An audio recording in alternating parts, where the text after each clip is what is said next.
Good morning guys. आज हम लोग पढ़ने वाले हैं 26 अगस्त के करंट अफेयर। इससे पहले हम लोग कल के क्वेश्चन का रिवीजन करेंगे। तो देखते हैं हमारा कल का पहला क्वेश्चन क्या था। क्वेश्चन हमारा, इकोनॉमिक एक्सप्लोसिव्स लिमिटेड कंपनी ने एक रॉकेट विकसित किया, उसका नाम क्या है? तो इसका नाम है पिनाका। ठीक। फिर हमारा, किस देश में एक बड़े प्राकृतिक गैस रिजर्व की खोज की गई है? तो टर्की में एक बड़े प्राकृतिक गैस रिजर्व की खोज की गई है। अगला क्वेश्चन है हमारा, फर्टिलाइजर्स एसोसिएशन ऑफ इंडिया के नवनियुक्त अध्यक्ष का नाम क्या है? तो इनका नाम है किशोर रुगंटा। ठीक। फिर हमारा कि किसने कोविड-19 महामारी का मुकाबला करने के लिए एंटी माइक्रोबियल शूट औषध धारा विकसित किया है? तो डायट ने इसको विकसित किया है। अगला क्वेश्चन है हमारा कि टाइम पत्रिका के द्वारा जारी दुनिया के 100 महानतम स्थानों की सूची में किस भारतीय धरोहर को स्थान मिला है? तो स्टैचू ऑफ यूनिटी को स्थान मिला है। फिर हमारा कि न्यूजीलैंड के पूर्व कोच माइक हेसन को डायरेक्टर ऑफ क्रिकेट और ऑस्ट्रेलिया के साइमन केटिच को किस आईपीएल टीम का मुख्य कोच नियुक्त किया गया? तो रॉयल चैलेंजर्स बेंगलुरु को। ठीक है, याद रखिएगा। अगला हमारा, फ्रांस के दौरे पर किसने ऐलान किया कि अगले महीने फ्रांस भारत को 36 राफेल लड़ाकू विमानों में से पहला विमान देगा? तो नरेंद्र मोदी ने हाल ही में ये ऐलान किया है। फिर हमारा, आतंकवाद के पीड़ितों के लिए अंतर्राष्ट्रीय स्मरण और श्रद्धांजलि दिवस कब मनाया जाता है? 21 अगस्त को मनाया जाता है। नेक्स्ट है हमारा, हरित पथ नामक मोबाइल एप्लीकेशन किसने लॉन्च किया है? तो national highway authority of India ने इसको लॉन्च किया है। फिर हमारा, राष्ट्रीय खेल दिवस कब मनाया जाता है? तो राष्ट्रीय खेल दिवस मनाया जाता है 29 अगस्त को। 29 अगस्त को मनाया जाता है। तो हम आज क्यों पढ़ रहे हैं? क्योंकि अभी अनाउंसमेंट हो चुका है कि 29 अगस्त को जो भी राजीव गांधी खेल रत्न पुरस्कार, द्रोणाचार्य पुरस्कार, अर्जुन पुरस्कार, इन खिलाड़ियों को अवार्ड दिया जाएगा राष्ट्रपति भवन में। जैसे मेन अगर हम लोग बात करें, राजीव गांधी खेल रत्न पुरस्कार कितने लोगों को दिया गया है? तो 5 खिलाड़ियों को दिया गया है, जिसमें रोहित शर्मा, मरियप्पन टी, मनिका बत्रा, विनेश फोगाट और रानी रामपाल हैं। ठीक है, इसके अलावा कुल 27 लोगों को अर्जुन पुरस्कार दिया गया है। ठीक। अब है हमारा अर्थ ओवरशूट डे। ये इससे संबंधित निम्न कथनों की पुष्टि कीजिए। तो देखते हैं, इसे बहुत ही इम्पॉर्टेंट है और हर किसी को जानना चाहिए इसके बारे में। जैसे ये है कि प्रत्येक वर्ष जब संसार प्राकृतिक संसाधनों के इस्तेमाल के संदर्भ में पर्यावरणीय दृष्टि से ऋणात्मक स्थिति में आ जाता है, तब उस दिन को अर्थ ओवरशूट डे के रूप में मनाया जाता है। मतलब एक चीज़ तो कंफर्म हो गई कि इसका कोई फिक्स डेट नहीं है कि इसी दिन अर्थ ओवरशूट डे मनाया जाएगा। ठीक। सिंपल शब्दों में कहे तो सीधे से मान लीजिए कि आप एक साल के लिए आपको जितने पैसे की ज़रूरत है, इसके अलावा जितने भी मतलब कि ऑक्सीजन की ज़रूरत है, जितने खाद्य पदार्थ की ज़रूरत है, हर एक चीज़ को अगर आपको दे दिया जाए कि आपको एक साल कुछ नहीं मिलेगा और उसको आपने 22 अगस्त को ख़त्म कर दिया, तो ये जो 22 अगस्त का दिन होगा, ये क्या होगा?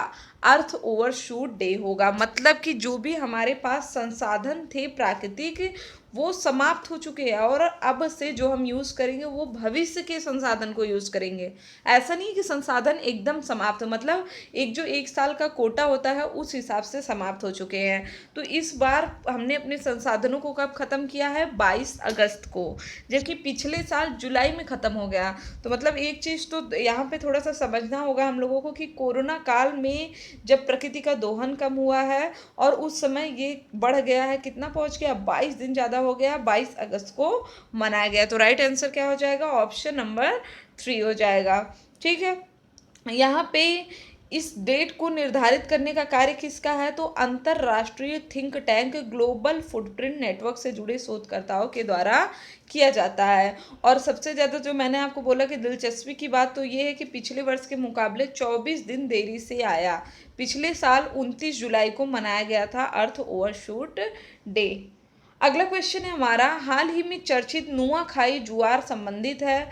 तो नुआखाई जुआर की बात करें तो इसको याद करिए आप लोग, नुआखाई ज्वार। ज्वार क्या है? फसल है। और ये कौन करेगा? तो ये उस कृषि से संबंधित है। तो इसको क्या है? ये एक कृषि उत्सव है। ठीक। तो नुआखाई जुआर एक कृषि उत्सव है जिसे नुआखाई पर्व या नुआखाई भेंटघाट के रूप में मनाया जाता है। कहाँ पे? पश्चिमी उड़ीसा, दक्षिणी छत्तीसगढ़, झारखंड के कुछ क्षेत्रों में मनाया जाने वाला यह एक प्राचीन त्योहार है। तो राइट आंसर क्या होगा? ऑप्शन नंबर 2 हो जाएगा हमारा राइट आंसर। ठीक है। और यहाँ पे 23 अगस्त को मनाया गया और प्रधानमंत्री ने इसकी बधाई दिया है। देश में जितने भी किसान हैं उनको बधाई दिया है और बदलते मौसम के साथ नई फसल का स्वागत करने के लिए कुछ क्षेत्रों में मनाया गया जैसे उड़ीसा, छत्तीसगढ़, झारखंड। ठीक है। यह उत्सव गणेश चतुर्थी के एक दिन बाद मनाया जाता है और इस दिन किसान अन्न की पूजा करते हैं और विशेष भोजन तैयार करते हैं। फिर हमारा भारत के सबसे लंबे नदी रोपवे का उद्घाटन कहाँ पे हुआ है? तो मैं आपको बता दूं कि इसका उद्घाटन किया गया है असम में। ठीक है। असम में ही हमारा क्या कामाख्या देवी मंदिर है और यहाँ पे सबसे लंबे नदी रोपवे का उद्घाटन किया गया। यह रोपवे कुल 1.8 किलोमीटर लंबा है जो कि ब्रह्मपुत्र नदी पर गुवाहाटी और उत्तरी गुवाहाटी को आपस में जोड़ता है। ठीक है। गुवाहाटी के कचहरी घाट से उत्तरी गुवाहाटी के डोल गोविंदा मंदिर के बीच में इसका संचालन किया। ये सबसे इंपॉर्टेंट है। अगर इस पूरे क्वेश्चन में ही सबसे इंपॉर्टेंट पॉइंट कुछ है तो ये याद रखिएगा, आपसे पूछेगा कचहरी घाट से डोल गोविंदा, ये दे देगा कि जो अभी भारत का सबसे लंबा रोपवे है ये किन दो स्थानों को जोड़ता है। और ये कोई नहीं याद रखता है, सब लोग ये याद रखते हो कि चलो असम में है ये, ठीक है, लेकिन किन दो को जोड़ता है? तो याद रखिएगा कचहरी घाट को डोल गोविंदा से जोड़ता है। जैसे रेलवे का कई क्वेश्चन आपने ऐसे पढ़ा होगा। ठीक है। हम लोग मेन जगह का नाम तो याद हो जाता है लेकिन जो वहाँ पे सब रहता है एग्जैक्टली जिसको जोड़ता है वो कोई नहीं याद रखता।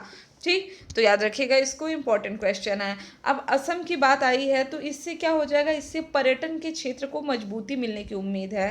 ठीक। क्योंकि गुवाहाटी शहर शक्तिशाली ब्रह्मपुत्र, मोर द्वीप और उमानंद मंदिर सहित जैसी जगह पर आसानी से पहुंचने में सक्षम बनाएगा।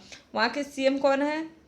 सर्बानंद सोनोवाल है। राज्यपाल हैं जगदीश मुखी। फिर हमारा एयर एडवेंचर श्रेणी में तेंजिंग नोर्गे राष्ट्रीय साहसिक पुरस्कार 2019 किसने जीता है? तो विंग कमांडर गजानन यादव ने जीता है। ऑप्शन नंबर 1 हो जाएगा हमारा राइट आंसर। यहाँ पे भारतीय वायुसेना ने ट्विटर पर एक पोस्ट के माध्यम से इस पुरस्कार को जीतने के लिए इनको बधाई दिया है।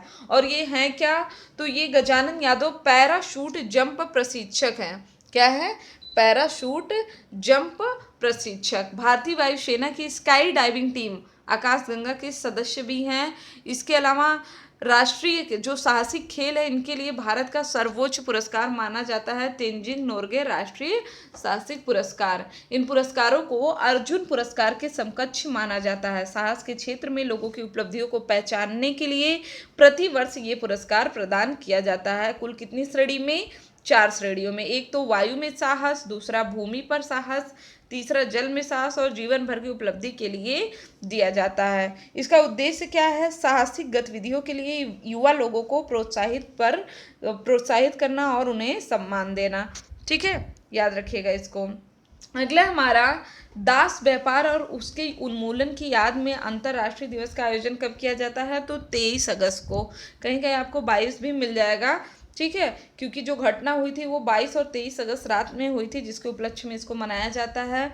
तो यहाँ पे international day for the remembrance of the slave trade and abolition, यानी दास व्यापार और उसके उन्मूलन की याद का अंतर्राष्ट्रीय दिवस संयुक्त राष्ट्र द्वारा हर साल 23 अगस्त को मनाया जाता है। यह दिन दास व्यापार की त्रासदी से पीड़ित सभी लोगों की स्मृति में मनाया जाता है। यह घटना 22 से 23 अगस्त 1791 की रात में सैंटो डोमिंगो में हुई थी जिसमें विद्रोह की शुरुआत की गई जिससे ट्रांसएटलांटिक दास व्यापार के उन्मूलन में महत्वपूर्ण भूमिका निभाई थी। पहली बार कई देशों में विशेष रूप से 23 अगस्त 1998 को हैती में और 23 अगस्त 1999 में सेनेगल के गोरे में मनाया गया था। अब बात आती है कि 23 अगस्त को पूरे विश्व में मनाया जाता है किसके वजह से? तो यूनेस्को की। और यूनेस्को का मुख्यालय कहाँ है? पेरिस, फ्रांस में। प्रमुख कौन है? Andre Azoulay. और स्थापना कब हुई थी? 16 नवंबर 95 में। तो अब ऐप आ चुका है। जिन लोगों ने अभी तक ऐप को इंस्टॉल नहीं किया है वो ऐप को इंस्टॉल कर लेंगे। रेटिंग और रिव्यू देना नहीं भूलेंगे। इसके साथ साथ मैं आपको बता दूं, दिल्ली पुलिस हो गया, नेट की तैयारी करना, बिहार एसआई, आरओ, ठीक है, यूपीएसआई, जिस भी एग्ज़ाम की आप तैयारी करते हैं सबके लिए बैचेस आने वाले हैं। तो आप प्रिपेयर रहिए। तब तक आप हमारे फ्री वीडियो क्लासेस देख सकते हैं। जल्द ही आपको अनाउंस कर दिया जाएगा लॉन्चिंग डेट। ठीक है, चलिए देखते हैं यहाँ पे। हाल ही में कैंसर पर डॉक्टर अशोक के वैद द्वारा संपादित गैस्ट्रिक कैंसर शीर्षक पुस्तक का विमोचन किसने किया है? तो इस पुस्तक का विमोचन किसने किया है? जितेंद्र सिंह ने, हमारे केंद्रीय मंत्री हैं जितेंद्र सिंह, इन्होंने इसका विमोचन किया है। और इस पुस्तक को ऑन्कोलॉजी पर आयोजित 3 दिवसीय वर्चुअली सम्मेलन के दौरान एक विशेष सत्र के दौरान लॉन्च किया गया। के वैद की बात करें तो एक प्रसिद्ध चिकित्सक है जिनको चिकित्सा के क्षेत्र में उत्कृष्ट कार्य के लिए 2009 में पद्मश्री से सम्मानित किया गया था। अब देखिए यहाँ पे थोड़ा सा यहाँ पे एक फुल स्टॉप रहेगा क्योंकि विश्व कैंसर दिवस मनाया जाता है 4 फरवरी को। और अभी हाल ही में भारतीय चिकित्सा अनुसंधान परिषद और राष्ट्रीय रोग सूचना विज्ञान और अनुसंधान केंद्र ने एक आंकड़ा जारी किया जिसमें इन्होंने बताया कि जो वर्तमान में प्रवृत्तियां चल रही है इससे वर्ष 2025 तक भारत में कैंसर के मामलों की संख्या बढ़ करके 15.6 लाख होने की संभावना है, जिसमें तंबाकू से होने वाले कैंसर की संभावना सबसे ज़्यादा है जो कि 27% से प्लस है। और ये जो वृद्धि है ये 12% से हो रही है। ठीक है, फिर हमारा दुनिया में सबसे ज़्यादा बार डाउनलोड किया जाने वाला कोविड-19 कॉन्टैक्ट ट्रेसिंग एप्लीकेशन कौन सा है? तो आरोग्य सेतु होगा। जब से लॉन्च हुआ तब से इसने कई रिकॉर्ड बनाए हैं। तो यहाँ पे 15 करोड़ से अधिक उपयोगकर्ताओं और 6.6 मिलियन से अधिक ब्लूटूथ ट्रेस किए गए संपर्कों के साथ भारत का आधिकारिक कॉन्ट्रैक्ट ट्रेसिंग एप्लीकेशन जो है सबसे ज़्यादा डाउनलोड किया जाने वाला एप्लीकेशन बन गया है। और इसकी टीम ने हाल ही में ओपन एपीआई सेवा शुरू किया है जिसका उपयोग करके उनके कर्मचारी या किसी अन्य आरोग्य सेतु उपयोगकर्ताओं की स्वास्थ्य स्थिति के बारे में वास्तविक समय के प्रश्नों के उत्तर प्राप्त करने के लिए किया जाता है। और इसके साथ साथ वो अपनी स्वास्थ्य स्थिति का भी साझा करेंगे। नेक्स्ट हमारा, उत्तर प्रदेश सरकार ने बुंदेलखंड क्षेत्र के जल संकट को हल करने के लिए किस देश के साथ समझौता किया है? इजराइल के साथ किया है। इजराइल के यहाँ पे प्रधानमंत्री कौन है? बेंजामिन नेतन्याहू है। ठीक है, तो यहाँ पे उत्तर प्रदेश सरकार ने बुंदेलखंड क्षेत्र के जल संकट को हल करने के लिए सहयोग की योजना पर एक हस्ताक्षर किया है, जो कि इनका कार्य क्या होगा कि वहाँ पे जो नई कृषि प्रौद्योगिकियाँ हैं जैसे ड्रिप सिंचाई, इससे किसानों की सहायता करना। ठीक, और इसके अलावा वहाँ की जल परियोजना के जो 3 घटक हैं, जल संरक्षण, जल कुशल परिवहन और कृषि के लिए उन्नत जल प्रयास।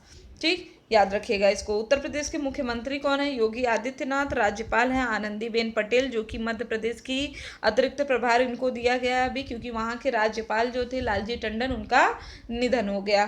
ठीक, याद रखिएगा इसको। और इजराइल के प्रधानमंत्री के बारे में मैंने आपको बता दिया।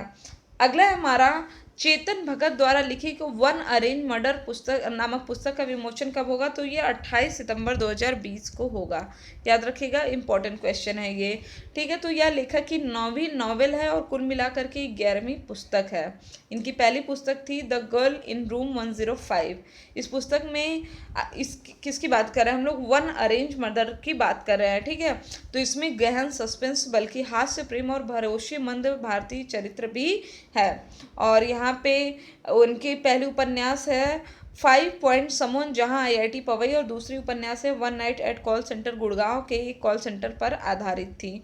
ठीक है, जबकि वन अरेंज मर्डर नामक पुस्तक के ठीक पहले कौन सी पुस्तक आई है? The girl in room 105। याद रखिएगा। नेक्स्ट है हमारा, नवगठित ट्रांसजेंडर व्यक्तियों के लिए राष्ट्रीय परिषद का प्रमुख कौन होता है? होगा यहाँ पे कौन है? तो ये होंगे सामाजिक न्याय और अधिकारिता मंत्री। याद रखिएगा इसमें। हाल ही में सामाजिक न्याय एवं अधिकारिता मंत्रालय द्वारा एक अधिसूचना के माध्यम से ट्रांसजेंडर व्यक्तियों के लिए राष्ट्रीय परिषद का गठन किया गया है। एनसीटी का गठन ट्रांसजेंडर व्यक्ति अधिनियम 2019 के तहत किया गया है। इस अधिनियम में ट्रांसजेंडर व्यक्तियों के सामाजिक, आर्थिक और शैक्षिक सशक्तिकरण की दिशा में एक मजबूत कार्य प्रणाली उपलब्ध कराने के प्रावधान शामिल किए गए हैं। 2014 में अगर हम लोग बात करें तो राष्ट्रीय विधिक सेवा प्राधिकरण बनाम भारत संघ मामले में सर्वोच्च न्यायालय ने ट्रांसजेंडर लोगों को तीसरे लिंग के रूप में मान्यता दिया है। ठीक है, तो अब आपको इसमें से एक चीज़ बताना है कि सबसे पहली ट्रांसजेंडर जज कौन बनी है। ठीक है, ये सारी चीज़ें जो भी फर्स्ट है वो आपको कमेंट बॉक्स में बताना है। जैसे चुनाव में आया था जो गौरी करके था, गौरी सावंत करके कोई था, ठीक है, जिनको मतलब कि चुनाव में इनको रखा गया था। ठीक, तो इस तरह जो भी फैक्ट है वो आपको कमेंट बॉक्स में बताने हैं। आज के लिए बस इतना ही। वीडियो अच्छा लगे तो चैनल को सब्सक्राइब करें, शेयर करें और लाइक करना ना भूलें। डेली अपडेट्स पाने के लिए बेल आइकन पर जरूर क्लिक करें। Thank you friends, thank you so much.